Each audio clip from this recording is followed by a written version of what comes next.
नंदाय ललिता तत्त्वतीर्थम मायापुरीषु च तथा मित्रपदम नाम ततः केदारमुत्तमम्। आस्था, श्रद्धा एवं सबसे प्राचीन सभ्यता का साक्षी है यह वाराणसी शहर। यहाँ कल कल बहती पवित्र गंगा नदी की धारा, जिसके समक्ष विद्यमान है यह ललिता घाट। मत्स्य पुराण में तीर्थों की चर्चा के अवसर पर ललिता तीर्थ का वर्णन हमें प्राप्त होता है। साथ ही साथ स्कंद पुराण के काशी खंड में भी जहां नव दुर्गा घाटों का वर्णन होता है, वहां भी ललिता घाट का नाम अंकित है। ततो ललिता तीर्थं गंगा केशव सन्निधौ तत्रास्ति ललिता देवी क्षेत्ररक्षाकरी परा। सा च पूजा प्रयत्नेन सर्वसम्पत्समृद्धये ललिता पूजकानां च जातु विघ्नो न जायते। श्रीकृष्ण द्वितीयायां ललितां परिपूज्य वै नारी वा पुरुषो वापि लभते वाञ्छितं पदं। स्नात्वा च ललिता तीर्थे ललितां प्रणिपत्य वै लभेत् सर्वत्र लालित्यं यद्वा तद्वानुलप्य च। लभेत् सर्वत्र लालित्यं यद्वा तद्वानुलप्य च। गंगा नदी के तट पर स्थित है ललिता तीर्थ, जहां क्षेत्र रक्षा करने वाली दुर्गा रूपी ललिता गौरी का निवास है, जिनकी सभी श्रद्धालु सर्व प्रकार संपत्ति लाभार्थ पूजा अर्चना करते हैं। इस घाट की सबसे विशेष बात यह है कि यहाँ शिव के साथ शक्ति के दर्शन भी श्रद्धालुओं को मिलते हैं।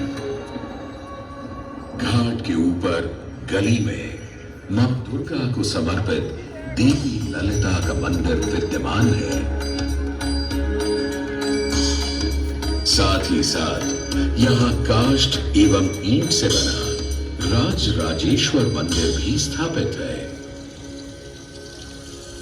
भगवान शिव को समर्पित काशी में यह मंदिर नेपाल के पशुपति मंदिर का प्रतीक रूप है। वर्तमान में सुशोभित यह ललिता घाट पूर्व में 3 भागों में विभक्त था। दक्षिण दिशा की ओर से चले तो नेपाली घाट, ललिता घाट एवं राज राजेश्वरी घाट। इनका उल्लेख सन 1931 में मोतीचंद्र जी ने किया था। जहां नेपाली घाट एवं ललिता घाट के पक्के निर्माण का श्रेय नेपाल के महाराजा बहादुर शाह को जाता है, तो वहीं राज राजेश्वरी घाट के निर्माण का श्रेय सिद्धगिरी जी को जाता है। कालांतर में नेपाली एवं राज राजेश्वरी घाट ललिता घाट में ही समाहित हो गए। ऐसी मान्यता है कि अश्विन मास की कृष्णा तृतीया के दिन ललिता तीर्थ में स्नान कर देवी के दर्शन करने से श्रद्धालुओं की सभी मनोकामनाएं पूर्ण होती हैं।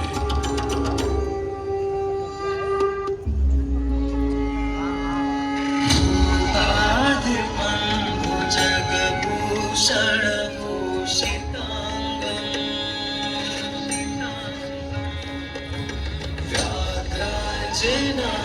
व्याघ्राजिनाम्बरधरं जटिलं त्रिनेत्रम् शाङ्कुशाभयं वरप्रदशूलपाणिम्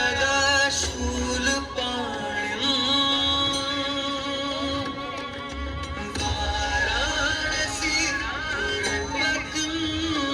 भज विश्वनाथम् जो सभी जीवों के स्वामी है, जो सर्पों को आभूषण के रूप में धारण करते हैं, जो बाघ की खाल को सुशोभित करते हैं। सूर्य, चंद्रमा और अग्नि उनके 3 नेत्र हैं तथा वो जटाधारी हैं, पाश, अंकुश और त्रिशूलधारी हैं। वे अपने सभी भक्तों को आशीर्वाद देकर उन्हें भय से सुरक्षा प्रदान करते हैं। ब्रह्मांड के स्वामी एवं वाराणसी के भगवान श्री विश्वनाथ की हम वंदना करते हैं।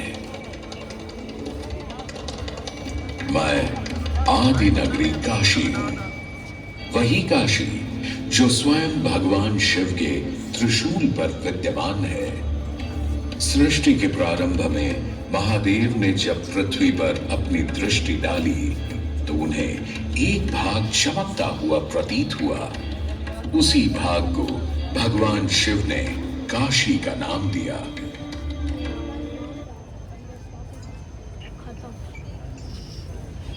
काशी नगरी में समय समय पर अनेकों घाट विकसित हुए, जहां श्रद्धालु आकर पूजा अर्चना एवं स्नान किया करते थे।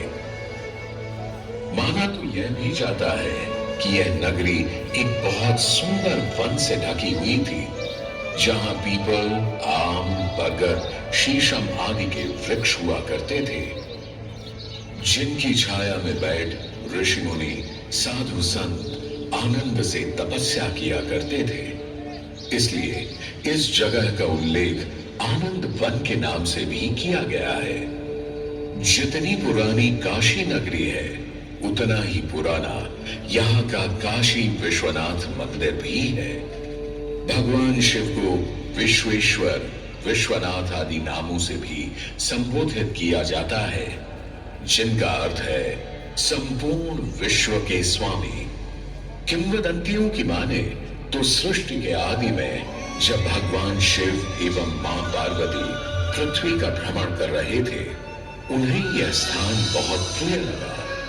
तब मां पार्वती को यहाँ कुछ समय रुकने की इच्छा हुई, तो भगवान शिव अपने लिंग रूप में यहीं स्थापित हो गए। तभी से 12 ज्योतिर्लिंगों में इस मंदिर को विश्वेश्वर मंदिर के नाम से भी जाना जाने लगा, जहां भगवान शिव और माता पार्वती सदैव वास करते हैं। सदियों से इस पवित्र नगरी ने अनेक ऋषि मुनियों, तपस्वियों, धर्म गुरुओं आदि को अपनी ओर आकर्षित किया है। आदि शंकराचार्य एवं मंडन मिश्र ने इसी मंदिर के प्रांगण में बहुत समय व्यतीत किया। समय बदला, दौर बदला। भारत के स्वर्णिम काल पर विदेशी आक्रांताओं की नजर पड़ी, जिसे वे लूटने एवं सनातन संस्कृति को नष्ट करने के उद्देश्य से यहाँ आए। जब प्रथम बार गौरी ने आक्रमण किया, तब पृथ्वीराज चौहान ने उसे बुरी तरह पराजित किया था। अंत में उसने क्षमा मांगी और वचन दिया कि ऐसी गलती दोबारा कभी नहीं होगी। अतः पृथ्वीराज चौहान ने उसे छोड़ दिया। संभवतः यह एक दुर्भाग्यपूर्ण निर्णय था, क्योंकि अंततः गौरी ने पृथ्वीराज चौहान को धोखे से हराया। तत्पश्चात उनके साथ बहुत बुरा व्यवहार किया तथा उनकी दोनों आंखें भी निकाल दी। पृथ्वीराज की मृत्यु के उपरांत हिंदुओं का मनोबल कमजोर पड़ गया, जिसके परिणाम स्वरूप आतताइयों ने अन्य मंदिरों के साथ साथ विश्वनाथ मंदिर को भी क्षति पहुंचाई। यह ऐसा काला दौर था जिसके स्मरण करने मात्र से आंखें नम पड़ जाती हैं। परंतु समय सदा एक सा नहीं रहता और दुख के ये बादल भी सुख में बदलने वाले थे। एक धार्मिक सम्मेलन में राजा टोडरमल की भेंट नारायण भट्ट से हुई। नारायण भट्ट एक बहुत धनी व्यक्ति थे। दोनों ही धार्मिक इंसान थे और नित्य प्रति भगवान की पूजा अर्चना करना अपना परम कर्तव्य समझते थे। दोनों ने काशी विश्वनाथ के इस पावन मंदिर का जीर्णोद्धार करवाया और वीरान पड़े खंडहरों में एक नई जान डाल दी। 16वीं सदी में संत तुलसीदास ने यहाँ रामचरितमानस की चौपाइयों को पढ़ा था तथा संत एकनाथ ने भी यहीं पर वारकरी संप्रदाय का महान ग्रंथ श्री एकनाथी भागवत लिखकर पूरा किया था। लगभग 7वीं शताब्दी के मध्य में मराठा शासक मल्हार राव होलकर ने काशी विश्वनाथ मंदिर के पुनर्निर्माण की योजना बनाई। ये कार्य वे तो नहीं कर पाए, परंतु उनकी पुत्रवधू अहिल्याबाई होलकर जी ने इसे सन 1776 से 1778 के बीच पूरा किया। वर्तमान काशी विश्वनाथ मंदिर निर्माण का श्रेय अहिल्याबाई होलकर जी को ही जाता है। इनके अलावा महाराजा रणजीत सिंह ने 1000 किलो शुद्ध सोने से निर्मित छत्र को इस मंदिर पर लगवाया। जहां ग्वालियर की महारानी बैजाबाई ने ज्ञानवापी का मंडप बनवाया, तो वहीं नेपाल के महाराजा ने यहाँ नंदी की प्रतिमा स्थापित करवाई। सनातन संस्कृति को सुरक्षित रखने के लिए जिससे जो बन सका उसने वैसा किया और वर्तमान में भी यह क्रम देखने को मिल रहा है।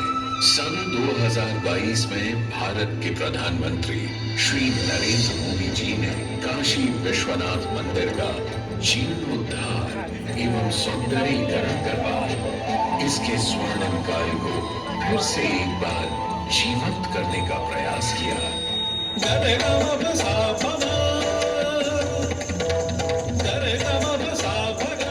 भगवान शिव को समर्पित काशी विश्वनाथ का यह पावन मंदिर सदियों से करोड़ों श्रद्धालुओं का प्रेरणा स्रोत रहा है और सदैव के लिए रहेगा।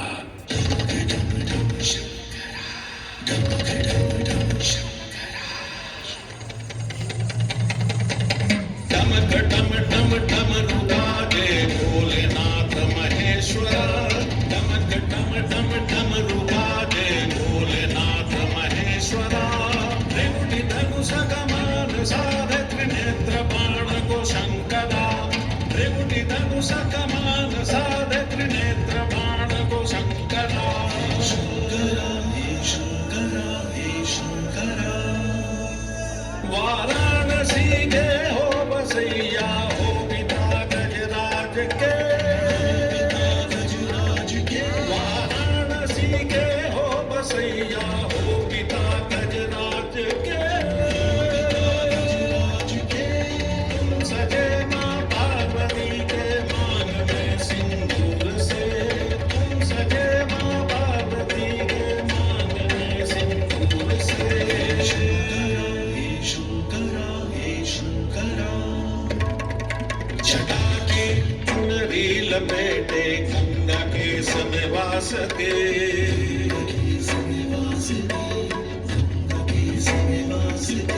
जटा के चुनरी लपेटे गंगा के समय वास के चंद्रमा की रजत गाती शीस तुम्हारी कांति सी सरोवर प्रकाशती, एक नैन सी मंद है, एक नैन